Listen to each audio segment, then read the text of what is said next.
Hello दोस्तों स्वागत है आपका यूट्यूब पे। तो स्टूडेंट्स मैं आपके लिए बीएचयू बीएससी की सीरीज चला रहा हूँ। तो यहाँ पे स्टूडेंट्स मैं आपको फिजिक्स का पोर्शन पढ़ा रहा हूँ जो कि आपके बीएससी एंट्रेंस एग्जाम में आएगा। तो स्टूडेंट्स यहाँ से कॉन्सेप्ट और थ्योरीज बताता हूँ और साथ ही साथ क्वेश्चन भी लगवाता हूँ। तो यहाँ से आप अपने एंट्रेंस की तैयारी और अच्छे से कर सकते हैं। स्टूडेंट्स अगर आपके 20-50 मार्क्स यहाँ से बढ़ जाते हैं फिजिक्स पोर्शन में तो आप एंट्रेंस को बहुत इजीली क्वालिफाई कर सकते हैं स्टूडेंट्स। तो उस हिसाब से आप अपनी प्रिपरेशन देख सकते हैं कि किस लेवल पे है, और अगर प्रिपरेशन में थोड़ी भी कमी आ रही है तो आप अच्छे डायरेक्शन में अपने प्रिपरेशन को ले जाएं, जिससे कि आप अपने बीएचयू एंट्रेंस एग्जाम में बहुत अच्छा परफॉर्म कर पाए स्टूडेंट्स। तो स्टूडेंट्स यहाँ पे मैं आपको फिजिक्स के पोर्शन में तो मैं लगातार बना हुआ हूँ आपके साथ, जिससे कि फिजिक्स में आप बेहतर स्कोर कर पाए स्टूडेंट्स।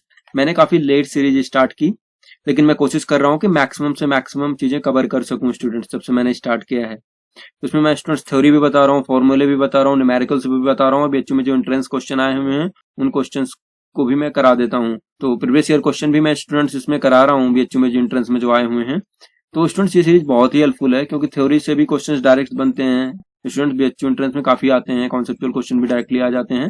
न्यूमेरिकल्स जो आते हैं वो इजी होते हैं स्टूडेंट्स। तो आप फॉर्मूला अगर अच्छे से आपको याद है और आपको सारी टर्म पता है कि कौन सा टर्म क्या है, तो आप उसे पुट करके इजीली सॉल्व कर सकते हैं स्टूडेंट्स। तो स्टूडेंट्स इसमें मैं आपको पढ़ाऊंगा कैरनॉट इंजन, कैरनॉट साइकिल का जो पार्ट है स्टूडेंट थर्मोडायनेमिक्स में, मैं वो पढ़ाऊंगा, क्योंकि मैंने देखा इससे एक क्वेश्चन तो आ ही जाता है। तो मैं सोचा कि मैं आपको ये चैप्टर बता दूं। हो सकता है कि कैरनॉट साइकिल की इफिशियंसी पूछ ले या रेफ्रिजरेटर के लिए बीटा की वैल्यू पूछ दे, तो वहां पे हम यहाँ से स्टूडेंट्स इस थ्योरी को देखेंगे और न्यूमेरिकल्स भी करेंगे स्टूडेंट्स। इसमें मैंने जो क्वेश्चंस देखे हैं इफिशियंसी से रिलेटेड आए हुए हैं, तो इसलिए स्टूडेंट्स मैं यहाँ पे आपको इफिशियंसी की डायरेक्ट वहां पे फॉर्मूला बताता हूँ, फिर उसके कॉन्सेप्ट को समझेंगे और फिर हम रेफ्रिजरेटर देखेंगे, फिर क्वेश्चंस करेंगे।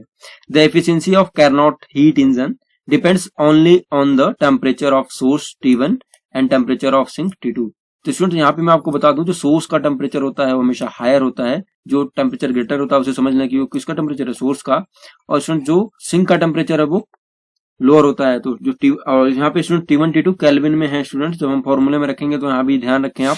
और कभी सेंटीग्रेड में पूछता है तो आप उसमें से -273 आप सब्ट्रैक्ट करके आप केल्विन से डिग्री सेल्सियस पे पहुंच सकते हैं स्टूडेंट्स, सब्ट्रैक्ट करके। तो आपको तो पता ही होगा कि अगर डिग्री सेंटीग्रेड दिया हो तो किस तरीके से हम केल्विन में जा सकते हैं, और केल्विन दिया हो तो किस तरीके से हम डिग्री सेंटीग्रेड में आ सकते हैं।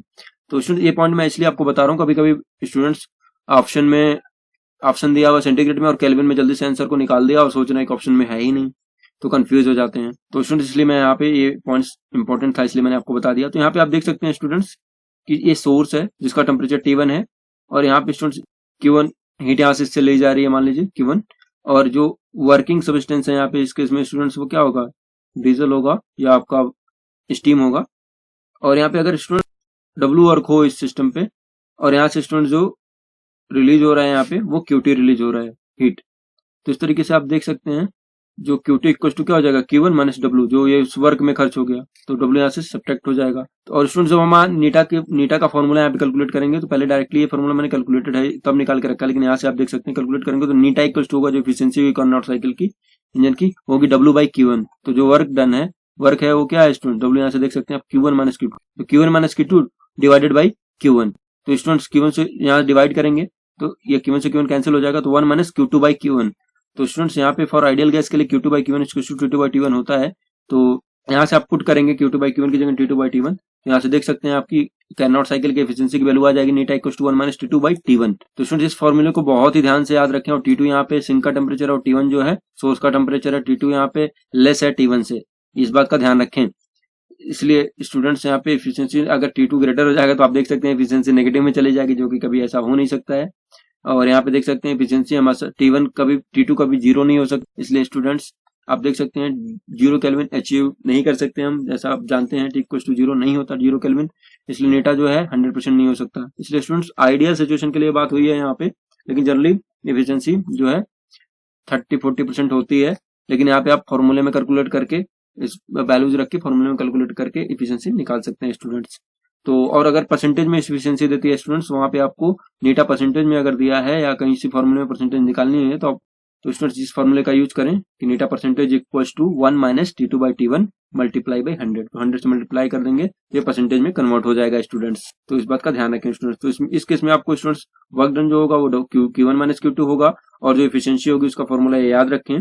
तो स्टूडेंट्स आगे बढ़ते हैं और देखते हैं रेफ्रिजरेटर। तो स्टूडेंट्स यहाँ पे हमने तो पढ़ लिया वहां पे हीट इंजन। तो जस्ट स्टूडेंट्स रेफ्रिजरेटर और heat pump is basically a heat engine run in reverse direction. तो ये भी स्टूडेंट्स एक हीट इंजन ही है लेकिन ये रिवर्स डायरेक्शन में वर्क करता है। वहां पे स्टूडेंट्स क्या हो रहा था, हमारा जो हाई टेम्परेचर से हम एनर्जी लेके लोअर टेम्परेचर को दे रहे थे, लेकिन यहाँ पे स्टूडेंट्स क्या हो रहा है, Q2 एनर्जी लिया और W वर्क किया सिस्टम पे तो हम Q1 यहाँ दे पा रहे हैं। तो इसमें स्टूडेंट्स वर्क करना पड़ रहा है, एक्सटर्नल वर्क करना पड़ रहा है। यहाँ पे देख सकते हैं Q1 equal to Q2 plus W, क्योंकि यहाँ पे वर्क ऐड होगा। वहां पे तो स्टूडेंट क्या रहा था, जो एनर्जी दे रहे थे वो W वर्क में खर्च हो जा रही थी। तो वहां पे क्या हो रहा था, यहाँ वर्क करके दे रहे हैं हम तभी, क्योंकि पॉसिबल नहीं है ना यहाँ से, क्योंकि लोअर टेम्परेचर से हायर टेम्परेचर की तरफ जो हीट का फ्लो है वो आप नहीं करा सकते। तो इसके लिए आप एक्सटर्नल एनर्जी देनी पड़ेगी, क्योंकि जनरली जो थर्मोडायनेमिकली जो वो हायर टेम्परेचर से लोअर टेम्परेचर की ओर होता है हीट का फ्लो, तो आप जानते हैं। तो इसलिए यहाँ पे एक्सटर्नल वर्क करना पड़ेगा अगर आप लोअर टेम्परेचर से हायर को दे रहे हैं हीट। तो स्टूडेंट्स यहाँ पे Q2 हीट था और W किया, तो यहाँ पे Q1 की वैल्यू हो जाएगी Q2 प्लस W। तो यहाँ पे स्टूडेंट्स जो हम निकालते हैं हम परफॉर्मेंस यहाँ पे देख सकते हैं। तो beta equal to heat extracted divided by work done. तो हीट एक्सट्रैक्टेड कितनी हो रही है स्टूडेंट, Q2 हीट एक्सट्रैक्ट कर रहे हैं हम यहाँ से, तो Q2 डिवाइडेड बाय W। तो W की वैल्यू यहाँ भी स्टूडेंट्स Q1 माइनस Q2 है। तो इस तरीके से परफॉर्मेंस देख सकते हैं, beta equal to Q2 divided by Q1 minus Q2। तो यहाँ पे स्टूडेंट्स अगर हम आइडियल गैस का यूज करेंगे तो यहाँ पे T2 divided by T1 minus T2। तो स्टूडेंट बीटा का भी वैल्यू आप याद रखें, ये भी रेफ्रिजरेटर के केस में पूछ लेता है कभी कभी। तो इस तरीके से यहाँ परसेंटेज का कोई इशू नहीं है, T2 divided by T1 minus T2। तो याद रखें यहाँ पे स्टूडेंट्स वर्किंग सब्सटेंस होगा, रेफ्रिजरेंट लिक्विड होगा, अमोनिया होगा। तो इस तरीके से यहाँ पे जान लें कि यहाँ पे कभी कभी मान लीजिए थ्योरेटिकल पूछ सकता है। तो यहाँ पे जो होगा रेफ्रिजरेंट लिक्विड होगा कोई जो वर्किंग सब्सटेंस होगा। और उस केस में स्टूडेंट्स जब हम कैरनॉट इंजन के केस में यूज करते हैं तो वहाँ पे हमारा डीजल होता है या तो स्टीम होती है। तो इसका ध्यान रखें। तो स्टूडेंट्स आगे बढ़ते हैं और देखते हैं कि इन दोनों में रिलेशन क्या है। इफिशियंसी और परफॉर्मेंस ऑफ कोफिशिएंट में हम कोफिशिएंट ऑफ परफॉर्मेंस में रिलेशन देखेंगे स्टूडेंट्स। तो यहाँ पे देख सकते हैं। तो स्टूडेंट्स इसमें हम देखेंगे relation between coefficient of performance, beta और नीटा के बीच में हम रिलेशन देखेंगे स्टूडेंट्स, क्योंकि बीटा की वैल्यू हम जान रहे हैं। बीटा की वैल्यू होती है Q2 divided by Q1 minus Q2। तो स्टूडेंट्स यहाँ पे अगर हम Q1 से डिवाइड कर दें न्यूमरेटर और डिनोमिनेटर दोनों में, तो Q2 by Q1 divided by 1 minus Q2 by Q1। तो स्टूडेंट्स जो ये वैल्यू होती है 1 माइनस Q2 बाई Q1, ये क्या होता है, नीटा होता है। और यहाँ पे Q2 बाई Q1 को नीटा के टर्म में लिख देंगे तो हो जाएगा 1 माइनस नीटा। तो स्टूडेंट यहाँ पे आप देख सकते हैं eta equal to 1 minus Q2 by Q1। तो Q2 by Q1 equal to हो जाएगा 1 माइनस नीटा। तो स्टूडेंट Q2 बाई Q1 की जगह अगर हम इसे पुट कर देंगे तो हमारा जो बीटा आ जाएगा वो नीटा के फॉर्म में आ जाएगा। तो देख सकते हैं beta equal to 1 minus eta divided by eta. तो स्टूडेंट अगर आपको नीटा दिया हुआ है तो कोफिशिएंट ऑफ परफॉर्मेंस कैलकुलेट कर सकते हैं, और कोफिशिएंट ऑफ परफॉर्मेंस दिया हुआ है तो आप नीटा कैलकुलेट कर सकते हैं स्टूडेंट्स। तो इस तरीके से हम लोगों ने देख लिया कि कोफिशिएंट ऑफ परफॉर्मेंस क्या है और कैरनॉट इंजन की इफिशिएंसी क्या होती है स्टूडेंट्स। तो स्टूडेंट्स आगे बढ़ेंगे और देखेंगे कि बीएचयू में किस तरीके के क्वेश्चन आए हुए हैं स्टूडेंट्स। तो देख सकते हैं हम 2018 में क्वेश्चन आया हुआ है students. If the efficiency of A Carnot engine is 25% and the temperature of the source is 327 degree centigrade, the temperature of the sink is। तो स्टूडेंट्स यहाँ पे दो बातें बहुत ही ध्यान देने वाली थी। एक तो देखिए इफिशिएंसी जो है परसेंटेज में दी हुई है, नीटा परसेंटेज का फॉर्मूला यहाँ पे आपको लगाना है, और टेम्परेचर जो है सोर्स का वो दिया हुआ है किसमें, डिग्री सेंटीग्रेड में। तो स्टूडेंट पहले आप क्या करेंगे, इसको केल्विन में चेंज करेंगे, दूसरा नीटा परसेंटेज का फॉर्मूला यहाँ यूज करेंगे स्टूडेंट्स। तो स्टूडेंट्स यहाँ देख सकते हैं मैंने इस क्वेश्चन को सॉल्व किया है। तो यहाँ पे आप देख सकते हैं जो नीटा की वैल्यू है वो 25% है स्टूडेंट्स। तो यहाँ पे सोर्स टेम्परेचर हमने यहाँ पे देखिए केल्विन में चेंज कर लिया है, 327 डिग्री सेंटीग्रेड था तो इसे हमने 273 ऐड करके 600 केल्विन आ जाएगा स्टूडेंट्स। जो सोर्स का टेम्परेचर है कितना है स्टूडेंट्स, 600 केल्विन। और टेम्परेचर ऑफ सिंक हमसे पूछा हुआ है तो इसको अभी हम कैलकुलेट करेंगे। तो यहाँ पे देख सकते हैं नीटा परसेंटेज में दिया हुआ, तो इसलिए नीटा परसेंटेज का फॉर्मूला हम यहाँ लगा रहे हैं। तो नीटा परसेंटेज इक्वल टू होता है 1 minus T2 by T1 multiply by 100। तो स्टूडेंट्स यहाँ T2 जो है वही सिंक का टेम्परेचर है, ये हमें कैलकुलेट करना है। T1 हमें दिया हुआ है और यहाँ पे नीटा की वैल्यू भी दी हुई है। तो नीटा की वैल्यू जैसे ही हम पुट करेंगे 25%, तो 25 equal to 1 minus T2 divided by T1 की वैल्यू दी हुई है 600 केल्विन, तो यहाँ रख देंगे मल्टीप्लाई बाई 100। तो स्टूडेंट्स यहाँ से जैसे ही हम डिवाइड करेंगे 25 डिवाइडेड बाई 100 तो ये 1/4 हो जाएगा या 0.25। तो यहाँ पे देख सकते हैं 1 minus T2 divided by 600 equal to 0.25। तो student T2 by 600 equal to 1 minus 0.25, तो ये हो जाएगा 0.75। तो टेम्परेचर ऑफ सिंक जो T2 है इक्वल टू हो जाएगा 600 मल्टीप्लाई बाई 0.75। तो स्टूडेंट जो T2 की वैल्यू आ जाएगी वो आ जाएगी 450 केल्विन।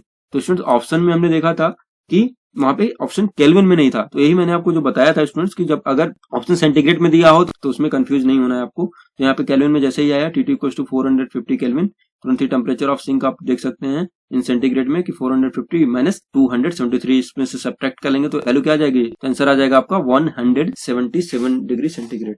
तो 177 डिग्री सेंटीग्रेड आ जाएगा स्टूडेंट्स। तो थर्ड ऑप्शन जो होगा करेक्ट ऑप्शन होगा स्टूडेंट्स। तो यहाँ पे आप देख सकते हैं जो थर्ड ऑप्शन है क्या है स्टूडेंट्स, करेक्ट ऑप्शन है स्टूडेंट्स।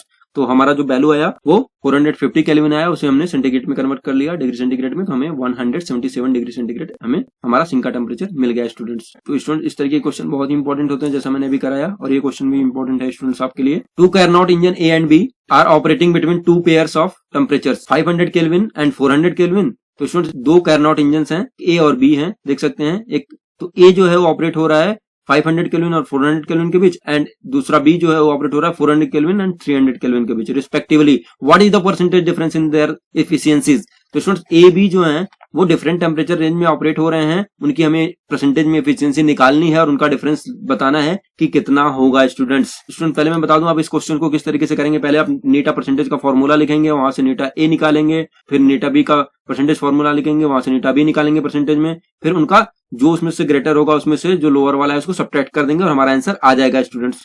तो इसका ध्यान रखें कि जो लोअर टेम्परेचर है वो T2 है और जो हायर टेम्परेचर है वो T1 है। ए इंजन है वो 500 और 400 के बीच में ऑपरेट हो रहा है। तो देख सकते हैं 1 minus T2 divided by T1, जो लोअर टेम्परेचर होगा उसे नॉमिनेटर में रखेंगे, तो यहाँ पे T2 हो जाएगा 400 और केल्विन में दिया हुआ है स्टूडेंट्स। तो यहाँ पे केल्विन में दिया हुआ है तो हमें कोई कन्वर्जन का इशू भी नहीं है। तो यहाँ पे आप देख सकते हैं तो eta A percentage equal to 1 minus T2A divided by T1A multiply by 100। तो यहाँ पे स्टूडेंट्स जो हायर टेम्परेचर दिया हुआ 500 है तो वो T1 होगा, तो नीचे यहाँ पे डिनोमिनेटर में होगा, और जो T2 लोअर होगा वो नॉमिनेटर में होगा। तो स्टूडेंट ये हो जाएगा नीटा ए परसेंटेज इक्वल हो जाएगा ब्रैकेट में 1 minus 400 divided by 500 multiply by 100, तो इसकी वैल्यू आ जाएगी 20%। तो स्टूडेंट्स क्या हुआ यहाँ पे नीटा ए परसेंटेज में आ गया 20%। इसी तरीके से स्टूडेंट्स हम नीटा भी कैलकुलेट कर लेंगे। नीटा बी परसेंटेज इक्वल टू हो जाएगा 1 minus T2B divided by T1B multiply by 100। तो स्टूडेंट्स ये 400 और 300 के बीच ऑपरेट हो रहा है, तो लोअर टेम्परेचर T2 जो है स्टूडेंट्स वो 300 है, हायर टेम्परेचर T1 जो है वो 400 है। तो यहाँ पे हो जाएगा 1 minus 300 divided by 400 multiply by 100, तो यहाँ पे हो जाए ये आ जाएगा 25%। तो स्टूडेंट्स यहाँ पे 25 में से आप 20 घटा देंगे तो आपकी वैल्यू आ जाएगी 5%। तो eta B minus eta A equal to 25% minus 20% equal to 5%। तो हमारा फर्स्ट ऑप्शन हमारा क्या हो जाएगा स्टूडेंट्स, करेक्ट ऑप्शन हो जाएगा स्टूडेंट। तो इस वीडियो में आपको Carnot इंजन की एफिशिएंसी और रेफ्रिजरेटर का कोएफिशिएंट ऑफ परफॉर्मेंस समझ में आया होगा स्टूडेंट्स, और मैंने इसमें आपको 2 क्वेश्चंस कराया तो इससे आप समझ भी गए होंगे कि फॉर्मूले को किस तरीके से यूज करना है और एफिशिएंसी के परसेंटेज के फॉर्मूले को किस तरीके से यूज करना है। तो स्टूडेंट्स आई होप आपको ये वीडियो पसंद आया होगा, और स्टूडेंट्स तरीके के कॉन्सेप्ट आपको बहुत हेल्प करेंगे BHU एंट्रेंस में। तो स्टूडेंट्स अगर आप इस बार BHU एंट्रेंस देने वाले हैं और आप BSc मैथ या बायो ग्रुप से बिलोंग करते हैं तो चैनल को सब्सक्राइब जरूर कर लें और स्टूडेंट बेल आइकन जरूर प्रेस कर दें, क्योंकि जैसे ही मैं आपको लास्ट टाइम तक जो वीडियोस बनाऊंगा वो आपके लिए बहुत ही हेल्पफुल होंगी। और अगर इससे आपका स्टूडेंट 10-20 मार्क्स भी बढ़ जाता है तो बहुत ही इंपॉर्टेंट होगा, इससे आप सेलेक्ट हो सकते हैं, आपको हॉस्टल मिल सकता है। जैसा कि मैंने आपको सारी डिटेल बताई हुई है, आप मेरे प्लेलिस्ट में जाके कट ऑफ और यूटी इंडेक्स की वैल्यू समझ सकते हैं कि यूटी इंडेक्स कितना इंपॉर्टेंट है, आपका 10 मार्क 20 मार्क और 5 मार्क कितना इंपॉर्टेंट है, आपको हॉस्टल्स मिल सकता है, आपको अपनी चॉइस का कॉम्बिनेशन मिल सकता है। तो स्टूडेंट्स चैनल को लाइक करिए, सब्सक्राइब करिए और शेयर करें, जिससे बहुत से स्टूडेंट्स को इसका एडवांटेज मिल सके और वो घर बैठे अपनी प्रिपरेशन को बेहतर कर सकें और अच्छा परफॉर्मेंस कर सकें स्टूडेंट्स एग्जाम में। तो स्टूडेंट्स अपनी हेल्थ का ध्यान रखते हुए स्टूडेंट्स अपनी पढ़ाई करते रहिए, क्योंकि एंट्रेंस एग्जाम बहुत ही नजदीक है। तो बायो ग्रुप का जो BSc एंट्रेंस है वो 9 सितंबर को होगा और जो मैथ्स ग्रुप का BSc एंट्रेंस है वो 10 सितंबर को होगा स्टूडेंट। तो स्टूडेंट्स हम लोगों के पास अभी नियर अबाउट 15 डेज हैं पढ़ने के, बाकी तो आपका 2-3 दिन रिवीजन का होगा। तो अगर बहुत अधिक से अधिक लोग जुड़ते हैं तो मैं कोशिश करूंगा कि मैक्सिमम से मैक्सिमम फिजिक्स के क्वेश्चंस और मैक्सिमम से मैक्सिमम थ्योरीज कॉन्सेप्ट उन्हें बता सकूं। तो स्टूडेंट इसी के साथ मैं अपनी वीडियो को समाप्त करता हूं। बहुत बहुत धन्यवाद स्टूडेंट, मिलते हैं नेक्स्ट लेक्चर में।